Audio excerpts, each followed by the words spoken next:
Ladies and gentlemen, welcome into this week's edition of the Duval Dive. Of course, I am Kyle Nash, a student of the game of Fans First Sports Network. Glad to jump in and talk to you this week. And I know there's a certain piece of news that a lot of you in the Duval Devout out there were looking for and waiting for, perhaps, but we haven't officially heard anything yet. I know there's a whole lot of confusion. There's about to be a little bit more. I would need the help of my personal champion, Travis D Holmes. He's not with us tonight. Hope he feels better. But in funny fashion, I had to go to the doctor too for my diabetes. The small price I have to pay for feeling ashamed about what's going on with my health situation is bringing in the guys stepping in for my dude Travis D Holmes, the always handsome and thoroughly in shape Jamal St. Cyr, News 4 Jags. What's going on, man? But nothing much. Appreciate you having me on. Look, everybody's got health stuff. Stuff happens. Well, no, you're a younger guy than I am, man. Listen, I always like setting you up. You do good work, and even the sermon of sunshine, as I call it, where you reminded the Duval Devout proper, the Jacksonville area there of why he should have gotten his contract, still reigns supreme here. And listen, we're going to get into some of the nitty gritty around the coaching situation and all that. And listen, let's just get right into it here. I know you or I were watching our phones closely, waiting for the update that did not come in the form of some sort of movement in the front office, be it Doug Peterson, be it Trent Baalke. We're into Wednesday. Is it safe to assume at this point that this is going to be a Black Monday occurrence? January 6th, of course, referring to the Monday after the final regular season game. I wouldn't say it's safe. Look, I mean, there's nothing that's off the table at this point. Look, at some point, I'm pretty comfortable to feel like there's going to be a house cleaning. The question is when. Look, I know everybody kind of wants blood right now, but in my personal opinion, and this is just me, and as of right now, it looks like Shad Khan's kind of viewing it the same way. What did making the move right now really achieve? Mm-hmm. Besides shuffling the building and giving the people the blood they want. Overall, it doesn't change the predicament for the season. It doesn't change the outcome of what needs to happen during the offseason. No, I wouldn't say. I don't think they're safe. I think it could still happen. It could still happen on Friday, and honestly, that doesn't change a whole lot from what would have happened. Like if you did it on Monday or Tuesday and you say, okay, forget it, we just waited till Friday and did it. Most of the players had the week off anyway. It doesn't change a whole lot from what's going to happen next week. You know what I mean? So yeah. I don't think it's off the table, but I think that the chances of it happening this week are lessening, and we're getting to that point where you can kind of start to feel comfortable of just ride it out. No, and listen, you ask a legitimate question of what the difference would be. Now, granted, the reason why one does it during the bye week is so you can begin the hunt for whatever it is you're looking for. And especially in the case of the GM, more so than even dealing with the head coaching spot, I feel like getting the GM in there quick so they can turn over whatever they need to in the scouting department, get those day-to-day operations that, we the fans, even some of us in the media don't see. Yes. I think getting those things shored up quickly is the main reason you do it. But to your point, what's a few days matter between Tuesday and, maybe Friday, like you were saying? That's a legitimate point. I can see where you're coming up there for sure. So, yeah. And most people, I feel like they want Doug gone right now as opposed to Trent. Like, and that's the one where I'm like, look, if you move on from Doug in the middle of the season, most teams, like let's say the Jets, moved on from Robert Saleh. They were hoping to spark the team, moved on early and said they had a guy who felt like he was ready to move up the ranks, give him that Antonio Pierce-style audition, and see if that can spark the team to go to where it was supposed to be. The season's flush. There's no sparking this team at 2-9. And there's no coaching waiting on this roster. Right? Who you calling up. So, if you move on from Doug, you're shuffling things. For me, I mean, I don't know where you want to go on this show, but for me, I think the most important thing that Shad needs to be doing right this moment is deciding, does he want to hire an EVP? That should be the first thing he does, because I honestly, I wouldn't move Trent or Doug until he made that decision. And if he says, yes, I want to hire an EVP, go find the damn EVP, and then let the EVP help you deal with Trent and Doug and let them be involved in every step of the process. That's my process. And for those that don't fall into the ball knower category, EVP, you're talking about an executive vice president, somebody that can run the Tom Coughlin job. Right, and here's why I think that you bring that up. See, now you're talking. I don't know where you're going with the show. You know where we're going with the show, Jamal St. Cyr? Intelligent conversation. That's where we're going in the show, baby. But no, and I like that concept. That's something we haven't explored much here on the Duval Dive as yet. Perhaps we will on Sunday when Travis comes back. But with all that being said, here's the thing. Shouts, you know what? I got to give this man a bell too. Shouts to Anthony Wiggins, Locked On Jaguars, who first kind of put this idea in my head, and I'm sure you've heard it by now. That Shad Khan, he gives that feeling of somebody who is doing it from a distance, who's running the show from a distance, and things are just kind of left to run. Now, I don't know personally if that's the case, but if that were at least partially true, or if Shad was worried about that perception such that it is, hiring a guy like that certainly makes a lot of sense. Wouldn't you think so? Look, I think he needs it. I think he realized he needed it the first time, and that's when he brought in Tom Coughlin. Obviously, the Coughlin marriage didn't work for a number of reasons. Mostly, look, the NFLPA got involved, and then all of a sudden you had to make a move there. But I don't think that was the position's fault. I think he just had the wrong maybe person at the time in that position. The game was changing. Tom Coughlin's the old school, a little bit of a new school vibe as the NFL goes, So look, nothing against Tom and what he was doing. I think he needs that person. And to me, before he makes a decision, I think the decision's made on the future of Doug and Trent. But before you file the paperwork, hand him the pink slip, kick him out the building, he needs to focus on things and do them in a process, because he's gotten out of line the past couple of times. Because in my opinion, he's done these soft resets where he keeps one coach or he keeps the general manager. So you never get people that are on the same page. And then the last time, so he brings in Urban, but Trent was a holdover. So Trent was already in the building. You bring in Urban and you say, I want this head coach centric model. Okay, so Trent's Urban's boss, but really Urban's Trent's boss. Who's really in charge here? Nobody freaking knows. And then Urban gets kicked out the building. So then you go and bring in Doug, who, again, another kind of patchwork marriage there, to where it's not a completely cohesive unit. If he's going to do this and he's going to make it work, he needs to make it flow. So to me, that means starting at the damn top.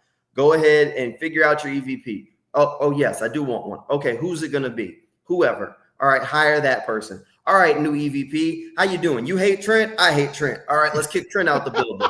And then let's work on the general manager. All right, so now let's say we got our general manager, Bob, in the building. So now it's Shad, the EVP, and the GM. All right, y'all hate Doug? We all hate Doug. Doug, go ahead, pack up that office. We'll send you your stuff.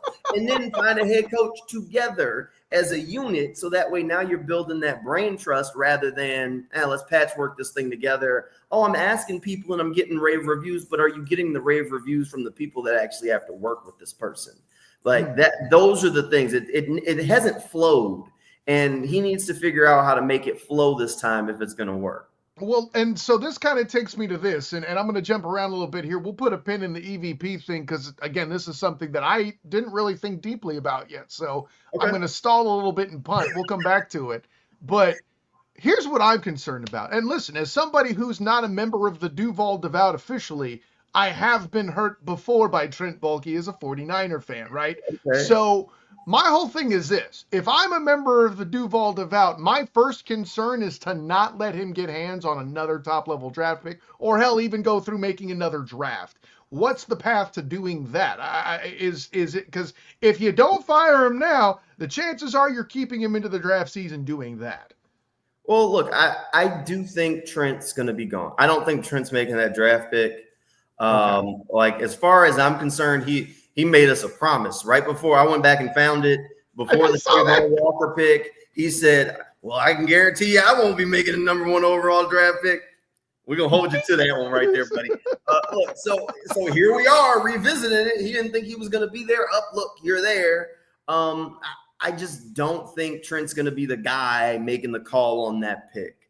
I really don't. I know people are kind of getting antsy because a lot of the stuff is circling around Doug. But I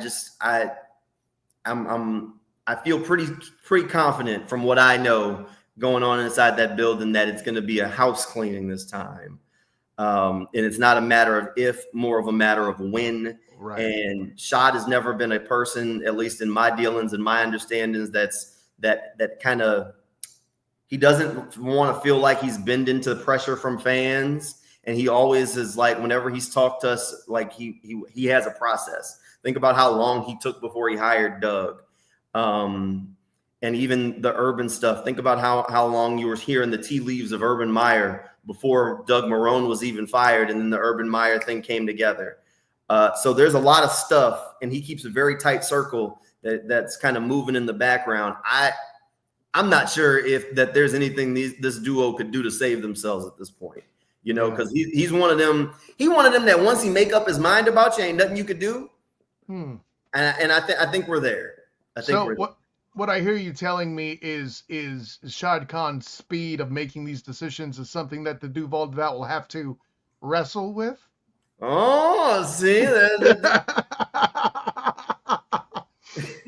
let me get right into this part then too, man, because first of all, your projection reassuring the Duuval that Balky won't be making that next pick is already something that I know that they're going to enjoy hearing on this edition of The Dive. But you're a Ben Johnson guy, or where do you think on the head coaching spot?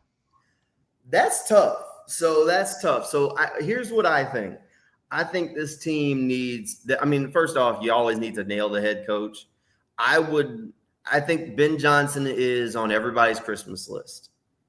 I think Ben Johnson is the hot girl in school that everybody wants to take to the damn dance. And I think that it's going to be tough for the Jaguars to be the person that Ben says yes to. He's turned down a number of jobs along the way. And for lack of a better term, the Jaguars have been a mess for a long time for a number of different reasons. Now, from my understanding, for the most part, Shad Khan does have, because of his history of being patient, kind of hands off and letting his people wanting to do their own thing, he has a decent enough reputation. But so not Jerry Jones is a good selling point for Shad Khan. Not Jerry Jones is a good selling point, but it's always tough when you got that Jerry Jones opening. Like, is he going to say no to the star? He going to say no to that brand? And you think he wants to cut, like he's going to say yes to the Jaguars instead? Like, where's your selling point? I think there's going to be some for the jobs that are open right now, the Jaguars are an attractive job. Are there a couple other surprise openings that pop up that maybe are more attractive? Well, and let's examine some of that competition too while we're here. Like, obviously the Saints are already in opening. I really think we found a franchise there that's even a bigger mess than the Jags are, especially in their salary cap. You know, this is going to make for an awkward ass Thanksgiving now that my in-laws are going to be waiting for me here next week, but whatever.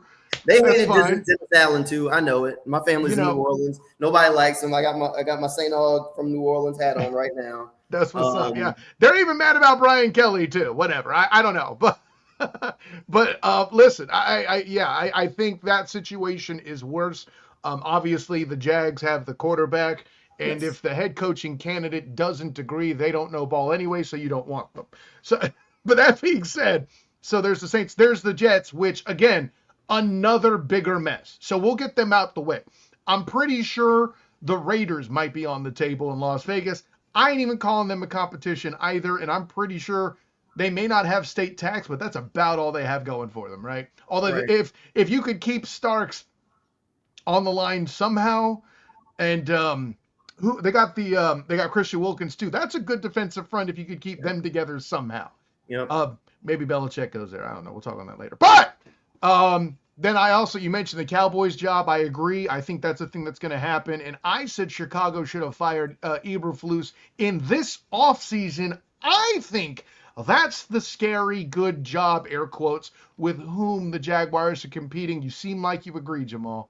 I definitely do. See, the jobs that are open right now, the Jaguars is the most attractive one. It's the jobs that aren't open yet. It's those rash moves toward the end. It's if the Chicago job opens up, like, are you going to say no to second year Caleb Williams, a team with some nice pieces along there? I mean, would he say no to that to come to Jacksonville instead? It's, does Miami get a little impatient and make a rash move since their season hasn't necessarily gone the way they've wanted it to?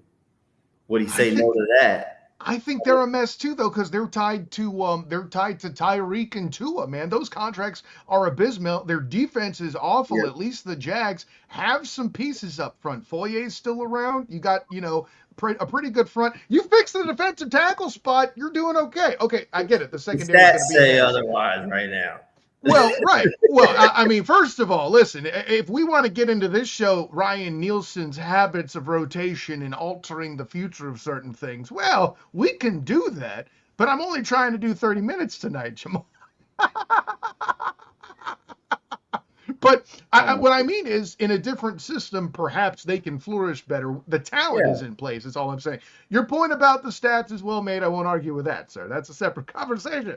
I think, but I love the point you make. By the way, Dallas isn't a better job. I'm just going to get that out of the way, right? They're tied to Dak. Listen, the draft pick, you might as well trade back your first draft pick unless you're using it on an old lineman anyway, because the smart move for them is to make sure that they get plenty of Ashton Jeffrey, because they need the running back help that bad. And I know that wounds you. That's your guy. But, I mean, that's something the Cowboys need to do too. But so I guess I say all of the above to say this. Let me float this as an alternative to Ben Johnson, because I'm with you. He's the hot name, and there's a lot that makes him a fit. They may land the plane, but something different's got to come up. I get this. And by the way, it's not Bill Belichick. The point you mentioned about ain't no way that Jacksonville, Florida is landing Bill Belichick. And even if he does, I have questions, which you could probably read about tomorrow on the Fans First Sports Network on the article I put out for it. So, with all that being said, hey, it's promotion, baby. We're going to promote your stuff with this Jags too. Push the know. But, yeah, exactly. So, I feel like, and here's this name. I get it. This is a defensive-oriented guy, but he's another guy with Patriots pedigree who did a better job than people remember when he was a head coach. Unfortunately, he hit scandal, and now the Vikings are looking pretty good with his help as defensive coordinator. Brian Flores should be a candidate for head coach. What say you? Look, I think Brian Flores has done a fantastic job in Minnesota. He did a solid job down there in Miami when he was in charge. He's definitely a talented mind in the coaching world. I think it's going to be tough for him to get a head coaching traction until all of his court stuff issues is put to bed. When you have litigation going against the Shield, it's tough to get one of 32 to hand you the keys to the building. So I think he is fantastic. I do think at some point he will be a head coach or should be a head coach in the league again. I don't know that this is going to be the stop for him. But he'd be on your short list. He would. If all of a sudden, like somebody, like they felt like all of that stuff was to bed and he was getting traction again, he'd be on my short list without a doubt. The only thing that would keep him a little bit farther down my short list is personally, I am more of the get the guy who's going to elevate the quarterback as the head coach. Because especially at this point, you've already paid the guy. You need the coach that's going to make Trevor the star. Because the problem is, if you go, let's say Houston as an example, Bobby Slowick was a first-year head coach or first-year offensive coordinator last year, got interviews last year. He's probably going to get interviews again this offseason. What happens when Bobby leaves? So now you got to replace Bobby. D'Amico ain't calling the plays. It's not D'Amico's offense. That's right. Coach Ryans is a great coach, but now you got big shoes to fill. So what you would hate to see happen is you have Jacksonville have this rock star coordinator, and then he gets hired, and then now you got to replace him, and you're back in the doldrums of what happened. Oh no, Please see a Super Bowl Eagles team, right? The Eagles are a perfect example. So that is what you would hate to happen. That's why I am in the camp of hire the guy that owns the playbook and that is going to call the damn plays. Doug, he forgot that part of it. But speaking of the Eagles, right? No, that's a fair point. That it's and for a while I was confused by how much questions there were, sitting there in camp about like you guys have kept asking about who's calling the plays. When it got into the regular season and he still wasn't answering, then I understood kind of the ire there. By the way, my dude has strep throat, but he still has a contribution to make. Travis in the comments jumps in. I'm so happy to hear even a rumble. That'd be Bill turning down Jacksonville because I don't know that Sean would ever turn down Bill. That's probably an accurate statement. Right. And I'm glad to tell you for a fact there, my personal champion, Travis, I am here to save you for once this time. I don't think Bill lowers himself to it. That being said, history has made us all look fools. There was a day when we were sure Bill Parcells wasn't going to involve himself with the Miami Dolphins. Sure enough, that ish happened too. So I know. But yeah, at the end of the day, yeah, I think the best thing is Bill protecting Jacksonville from him by accident. I really think the Raiders is a better pick, and there's that tie to Brady, his ownership. I think there's a whole thing there, but this isn't a Raiders show, so I'm not going to elaborate beyond that. And yeah, I get you like Ben Johnson. Is there another offensive guy before we move to a couple fan questions here that you have in mind beyond Ben Johnson? And if you don't, that's fine. Johnson. I love Joe Brady. Both of them would be fantastic. If you look at what Zach Robinson's doing there in Atlanta, he would be a home run. I mean, there's a couple of defensive guys out there too that wouldn't hurt. But I mean, to me, I would go. I think you get the guy with the playbook. If you can get Ben Johnson, take it and run. But I wouldn't hesitate to make Joe Brady hit the short list and get him on playing to Jacksonville. Because I think he's going to fix your offense, and you just got to pair him with a good defensive coordinator, and you're in business. I know. All I was thinking of was Brian Flores, get quarterback coach, Mark Brunell in the building so he beats somebody else other than the Jags for once, and then we can move from there. That was just my thought process, Jamal. It's all. Man, look, you said Brian Flores, and you went to the wrong Jag. You're supposed to bring Keenan McCardell back to Jacksonville. If that would be a great time. Come on. I'm not gonna or we just bring them both back. Like I say, bring them both back. Well, the makings of a plan. It starts here. We'll have Travis blessing on Sunday when we do the show. It'll be great. Let's go ahead. I got a couple of fan questions and stuff. We actually tore through the Belichick part of this faster than I thought. I'll take it. All right. Fair enough. So let me go ahead and pull up the first question here. If I could remember my producer skills here. There we go. Bam. Let's see if we can get this up here. There you go. And if people can actually see it, there it is. Okay. So, of course, I call him friend of the show because he works closely with Travis himself, the head of the Big Cat Country site, as well as his work with 1010XL with the great Mia O'Brien as well. Gus Logue steps in. Who's your favorite head coaching candidate not named Ben? We kind of went over that part already, so I feel good with that. Yeah. Yeah, a little bit. I mean, I think there's a lot of fantastic coordinators out there. That they can kind of dig in the doldrums for them. As long as it's not Bill, I think there's a lot of options that people can get excited about. If there was a guy that we didn't talk about, that would be a good one. I'm trying to think now. Trying to dig. I've heard some noise surrounding the Ravens offensive coordinator. That's not a direction I would go. Because I don't think Trevor is kind of comparable there. This offense isn't comparable there. The Bucs OC would be good. Liam Cohen. Liam Cohen would be really good. If you wanted a defensive guy, Flores would probably be toward the top of my list as like a defensive coach.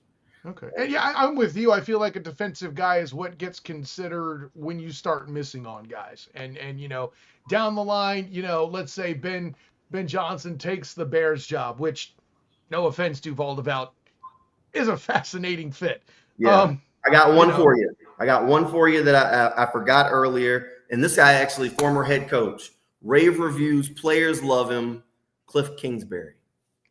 Interesting. So you would dive back into that, and he had some success He before, had, he made it Xbox work with Skate. Kyler. Yeah, He made it work exactly. with Jaden.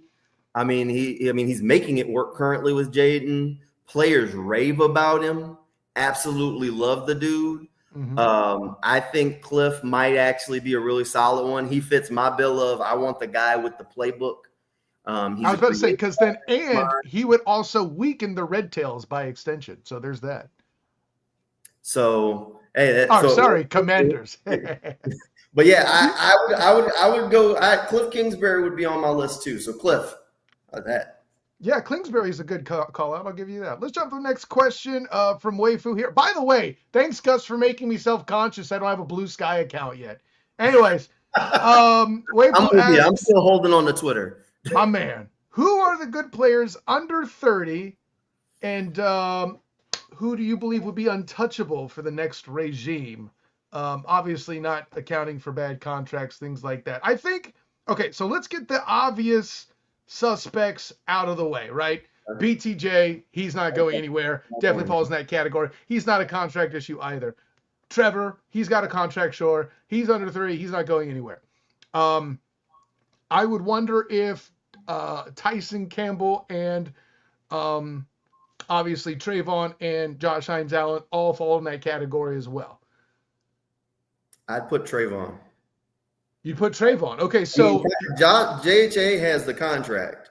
Yeah. Well, he can't be moved. I mean, for a couple of not can't, but would be very difficult. But yeah, difficult to move. Yeah.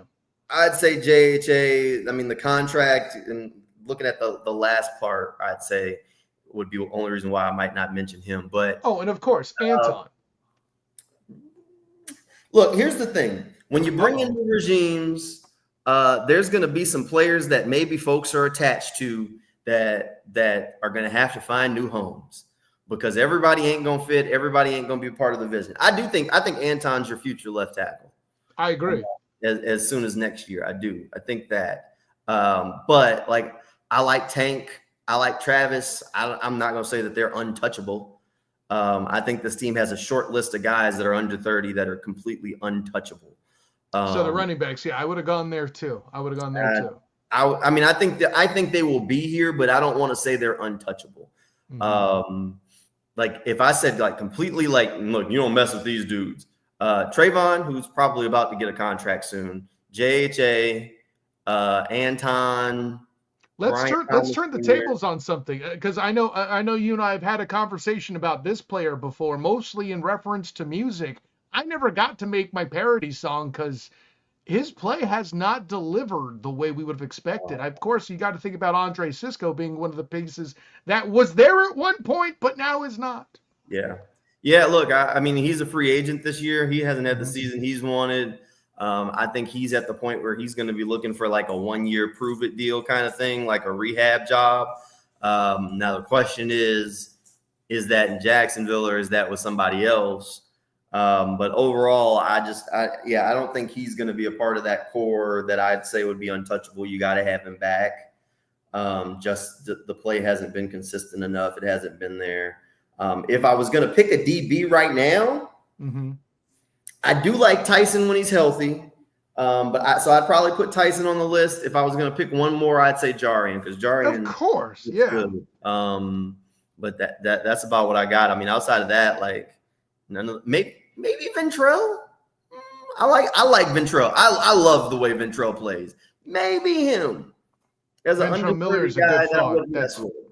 That's interesting because somebody's got to fill in for Foye. Because listen, dude is amazing, but you can't be rocking dudes like that and stay young forever. So I listen on this podcast at least, and I know this as well as the student of the game, which will be on later tonight. Foye Oluokun is easily the most underrated defensive player in the league, in my opinion. I don't think there's a conversation. What he brings to the field, you don't see all of it. It's the thought process of it where, he does the tape work, understands it, the leadership, all of that stuff, the intangibles. And I mean, the plays that he's there and helps erase. I mean, Foye is huge for this defense. And I see a similar impact kind of coming from a Ventrell eventually. And I got to give up to my co-host here in the comments, bringing the heat. Tyson, when he's healthy, is untouchable. So 25% of the time, I can even picture him saying that with all the snark I've come to know and love from my dude Travis D Holmes, man. Hope you're feeling better, buddy, because obviously you still have your vigor. You just don't have your voice tonight, my friend. So with that in mind, I think that's a good place. Thank you so far. I say so far for the grab bag questions, because that ain't all of them. That's just the ones we did tonight. We're going to do the mailbag proper when Travis is back. I didn't want to use all the stuff in the bag when he took the time to go to the discourse, to the Blue Sky, to Twitter, everywhere to collect all of that. So if you've submitted something and you haven't heard it tonight, you're definitely going to get it Sunday. Thank you for bringing it in. Also, thank you to Jamal Saints here of News 4 Jax, coming in, filling in big time. Miss, I had all the fun I knew I would. Tell the people where they can find you to have more fun. You doing your thing, man. Hey, I'm over on Twitter, JSTCYRTV, and I'm over on News 4 Jax with a lot of stuff. So news4jax.com. If you click on that sports page, you can track down a lot of the stuff that we do over there. And apparently, I guess I got to make a Blue Sky soon. I don't know. Man, don't you put that evil on me too. Come on, what you doing, Jamal? No, man. Listen, great stuff, man. Thanks for having you on. Of course, I'm Kyle Nash, the student of the game. You can find me on Twitter, Instagram, and Threads at the SOTG. Student of the game on Facebook. It's 4 platforms, and you want a fifth one, you greedy people. Anyways, check out my work writing for the Orlando Magic and the Jacksonville Jaguars on Fans First Sports Network, as well as obviously work here on the Duval Dive. Make sure you like and subscribe the Duval Dive YouTube channel. You get that action, you get shorts, you get a whole lot of fun stuff. And hey, Travis checks in as well from Everbank Stadium for Jacksonville home games for the Duval Dive live Sundays, where we give instant reactions. This Sunday, obviously, we won't have an instant reaction. We're just going to have the mailbag show for you this weekend, so make sure you check out that on Sunday afternoon. That should be fun. And of course, the student of the game is going to record shortly after this on the Sertoba Media and Huddle Up YouTube channels as well. Of course, then on my Twitter, you can find the student of the game as well. We'll be talking to Donnie Docs, Don Struble of the Black and Gold Banneret, about what the heck made the Cleveland Cavaliers 15-1. I know there's more to it than just Donnie, Mitch, and Darius Garland, and then he can talk to us also about what happened in that Boston game to ruin it, so I'm not talking 16 on my show, but whatever. We'll go over that with him, as well as the Orlando Magic, and of course my work with the Black and Gold Banneret covering UCF football and basketball. Check that out, Black and Gold Banneret YouTube channel. We dropped the night shift live there. I'm writing an article right now on Darius Johnson for basketball, their point guard, their veteran leadership as they go undefeated right now. And of course, the live reaction to the game in West Virginia in Morgantown. Their night shift live will be immediately after that game, as well as night class, my grading of the performance of the team in general. I do things, Jamal. That list is long, isn't it? So busy guy, come on. From my dude Jamal Saints here, get well wishes one more time to my dude Travis D Holmes. This is Kyle Nash, the student of the game. Until next time, everybody, class dismissed.